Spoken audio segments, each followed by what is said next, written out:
Now let us discuss Rayleigh-Jeans law. Rayleigh and Jeans use the principles of classical physics to explain the spectrum of black body radiation. Rayleigh and Jeans consider the black body in thermal equilibrium as a radiation-filled cavity of temperature T. He further considered that since the walls of the cavity is perfectly reflective, therefore, in order to sustain the radiation inside the cavity, these radiation must be a series of standing electromagnetic waves.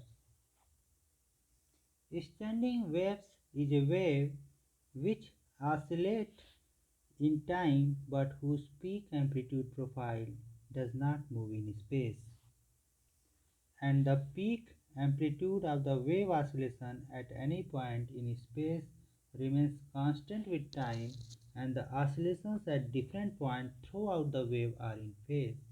These standing waves arise in the medium as a result of interference between the waves which travels in opposite direction. Here I have shown standing waves formed in a cavity of length L, and these are the different modes of standing waves, and different modes oscillates at different frequency, hence they have different wavelengths. In standing waves, nodes occur also at the boundary of the cavity. Now if we take the cavity of length L, then in order to form the standing wave, the round trip phase difference must be equal to 2n pi, where n is some integer and it can take the value 1, 2, 3 and so on. Here k is wave propagation vector and can also be written as 2 pi by lambda. Now let's call it equation number 1 and let's call it equation number 2. From equation number 1 and 2, the condition for standing wave can be written as 2 pi by lambda 2l 2n pi.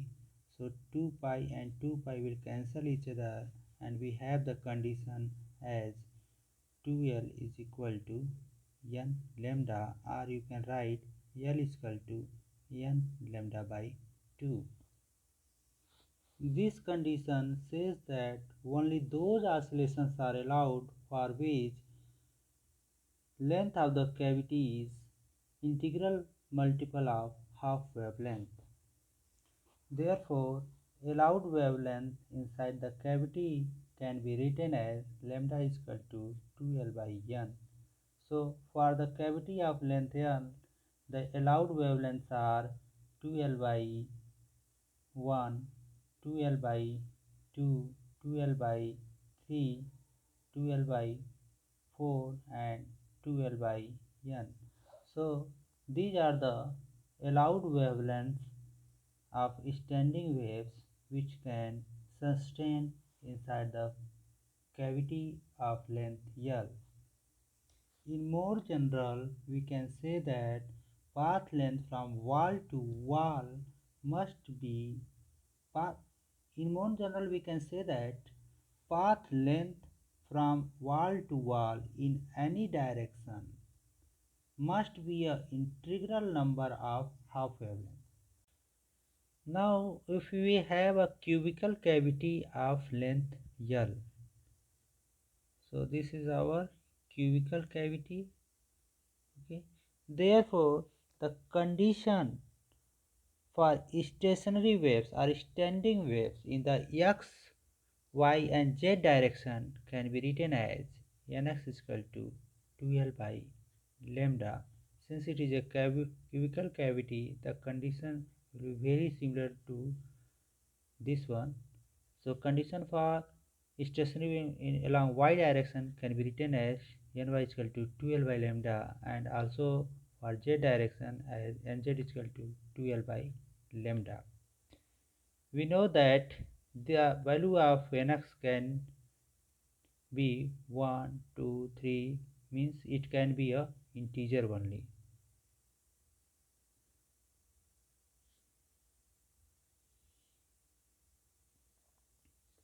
Nx is equal to 1 means it is oscillating in its fundamental mode, and its wavelength is lambda is equal to 2L.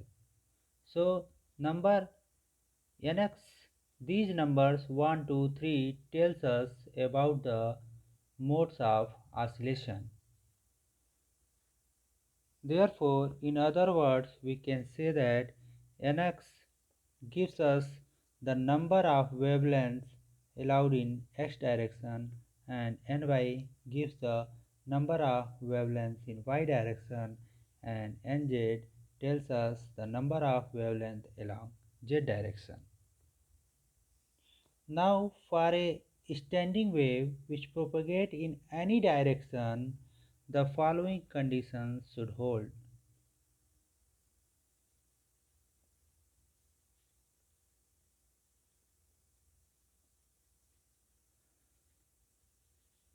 So these were the conditions in which waves were formed either along x direction or y direction or z direction, but this is the condition for standing waves in any random direction. Here nx, ny and nz can take the value from 0 to 0, 1, 2, 3 and so on. Similarly, ny can take the value from 0, 1, 2, 3 and so on, and also nz can take the value from 0, 1, 2, 3 and so on, with a condition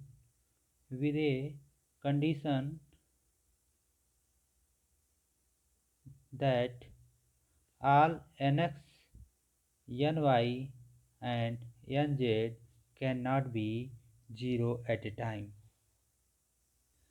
Therefore, so we see that these nx, ny, nz values determine the wavelength of the standing waves.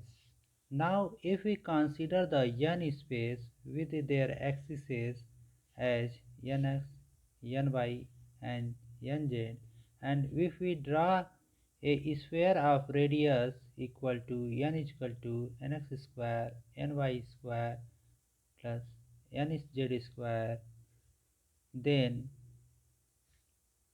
so this is the radius of the sphere of this is the radius of this sphere, and it is equal to n, and it is given by square root of nx square plus ny square plus nz square. So if you draw a sphere of radius n, then each point on this sphere will correspond to the wavelength lambda. So therefore we can say that n corresponds to wavelength lambda, then n plus dn will correspond to wavelength lambda plus d lambda. What I want to say here is, if you draw a sphere of radius n, it will correspond to the standing waves of wavelength lambda, but if you draw a sphere of radius n plus dn, it will correspond to the standing wave of wavelength lambda plus d lambda. So now let me repeat it again. So this is the condition for standing waves in any arbitrary direction for a cubical cavity.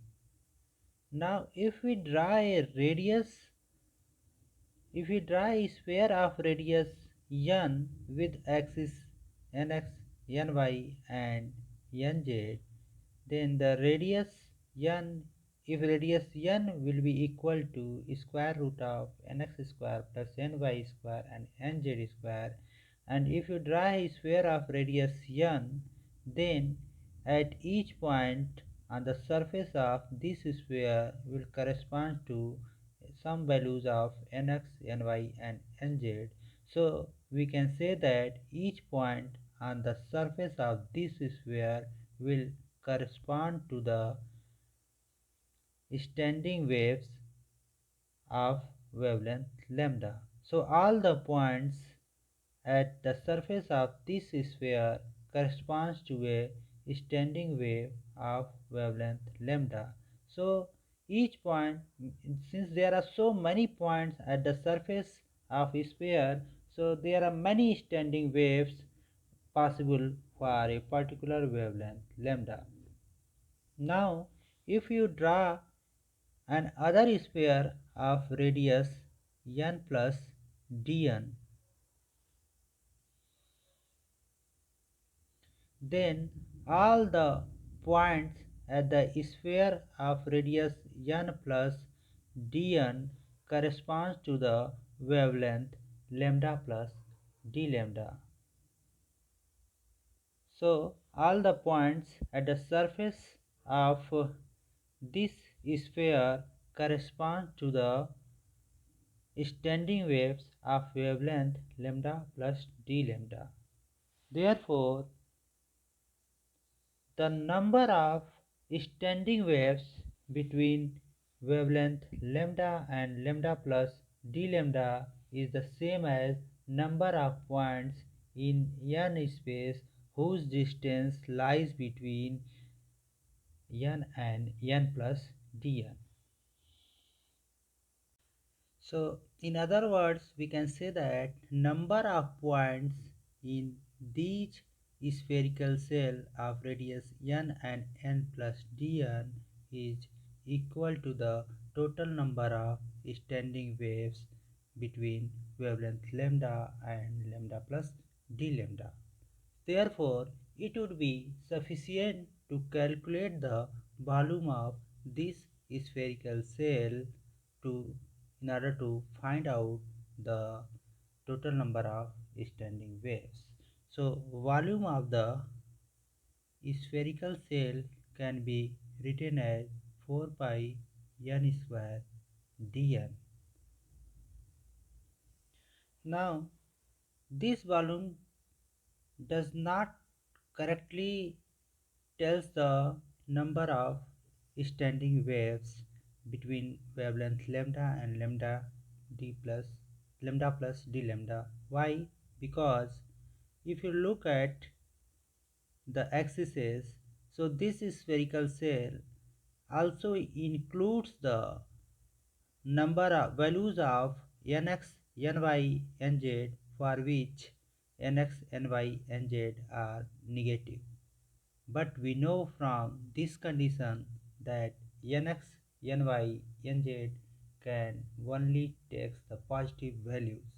So we are only interested to a only positive octant of the spherical shell.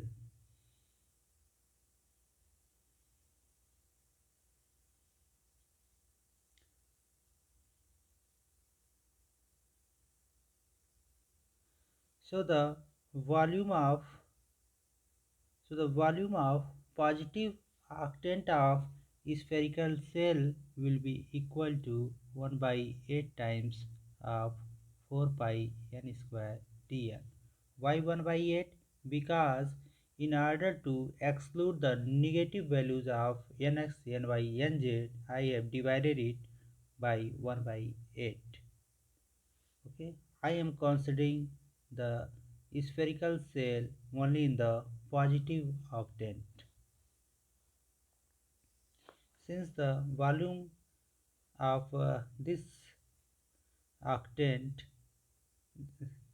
this octant is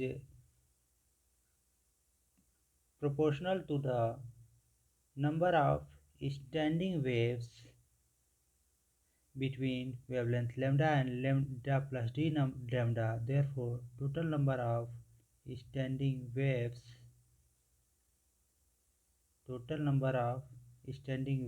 between wavelength lambda and d lambda can be written as 2 pi n square dn. Now one more thing I have to add here, that for each standing wave counted in this way, there are two perpendicular direction of polarization.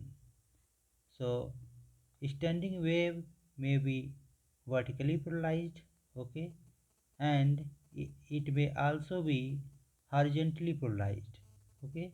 So there are two possibility of polarization, hence total actual number of standing waves will be equal to. Therefore, if we include the contribution of polarization, the total number of standing waves can be written as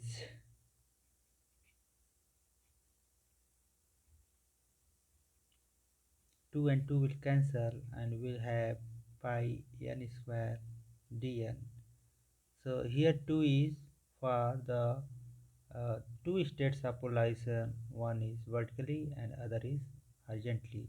So total number of standing waves in the wavelength range lambda and d lambda is equal to pi n square dn. Hence the number of independent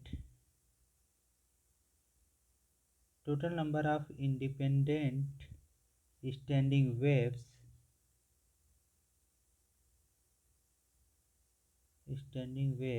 in the cavity can be written as Gn Dn. So this Gn and Dn tells us the total number of standing waves in the cavity, and it is equal to 4 sorry pi n square dn. So this G and dn gives the actual count of standing waves in the cavity. Now our interest is to write the number of standing waves in the cavity as a function of their frequency nu instead of as a function of n. So we have the relation n is equal to 2l by lambda, and you know that lambda is equal to c by c nu. So since we know that lambda is equal to c by nu, so you can write it 2l by c nu, and hence you can write dn as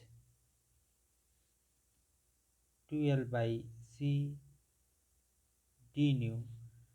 So if you want to write in terms of nu, then the total number of standing waves in the range nu to d nu can be written as g nu d nu, and let's write in place of n square you can write as 2l by c ka whole square into nu square. In place of dn you can write 2l by c d nu.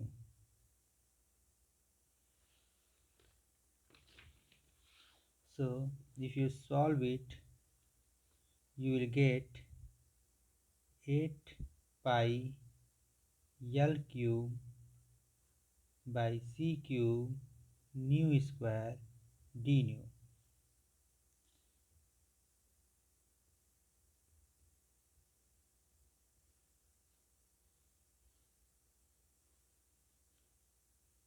So these are the total number of standing waves in the frequency range nu and d nu.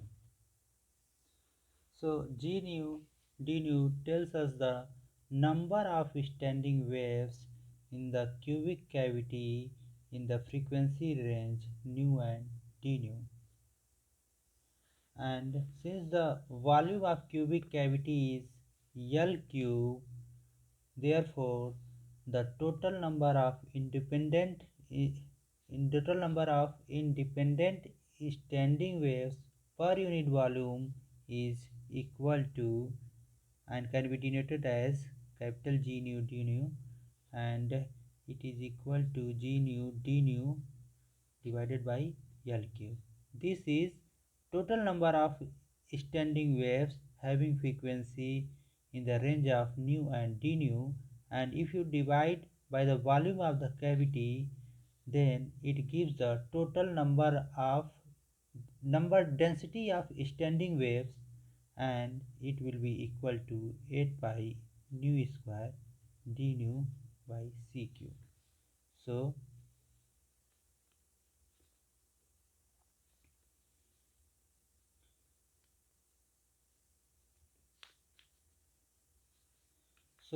G nu d nu is the number of density of standing waves. So what is this? This is density of standing waves.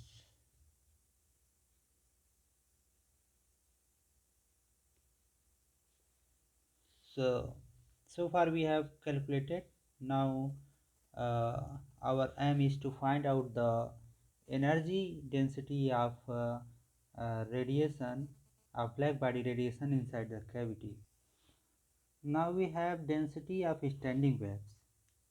Actually, standing waves are equivalent to oscillators because they result from the harmonic oscillations of a large number of electrical charges or electrons that are present in the walls of the cavity.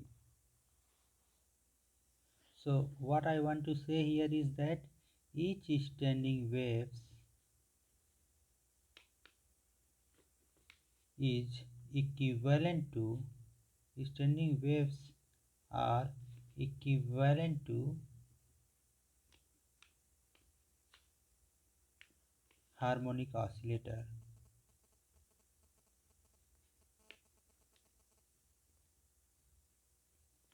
Why I am saying like this? Because these standing wave results from the harmonic oscillations of a large number of electrons or electrical charges that are present in the walls of the cavity.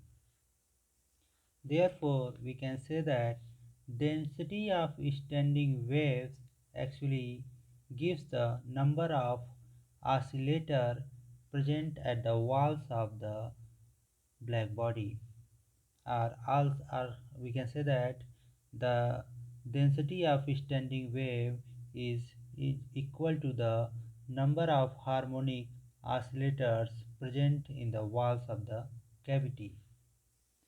Therefore, average energy average energy density inside the cavity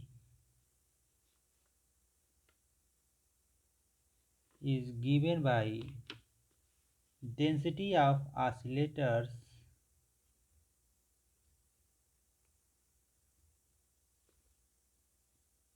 multiplied by average energy of oscillators.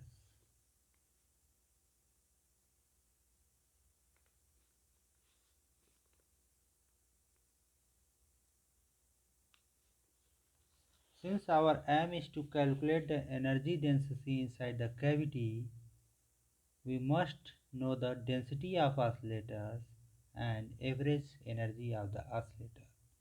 Since the density of oscillator is equal to the density of standing waves present in the cavity, so we only need to calculate the average energy of oscillator.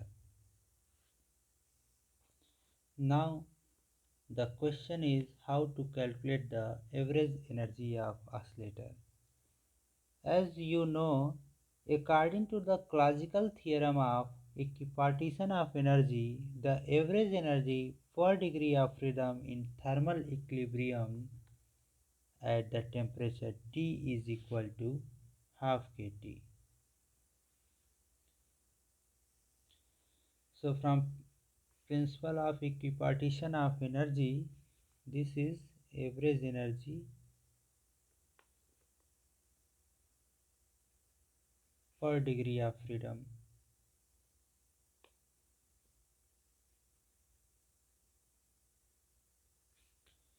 So in 1 degree of freedom, average energy is equal to 1 by 2 kT. This is in accordance with the classical theorem of equipartition of energy. Now, standing waves in a radiation filled cavity corresponds to 2 degrees of freedom. Hence, the average energy of oscillator is equal to kT, 2 times half kT, because 2 degree of freedom, hence 1 by 2 kT plus 1 by 2 kT will give you the average energy kT. Therefore, the energy density per unit volume in the cavity in the frequency interval nu and nu plus d nu is equal to,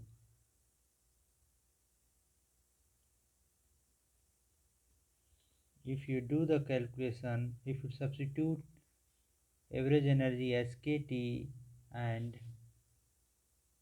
density of standing wave by this expression, then we'll get 8 pi nu square kT cq d nu.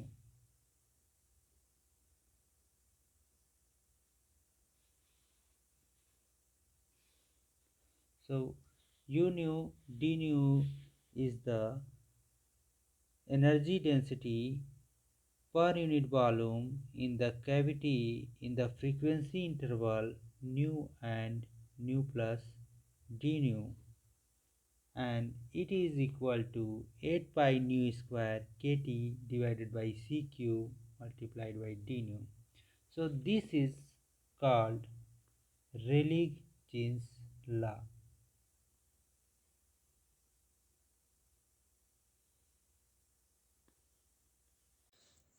Rayleigh-Jeans law tells us that when we increase the temperature, intensity increases, and intensity should also increase when one increase the frequency. But it could not explain why intensity decreases when we go beyond a particular frequency.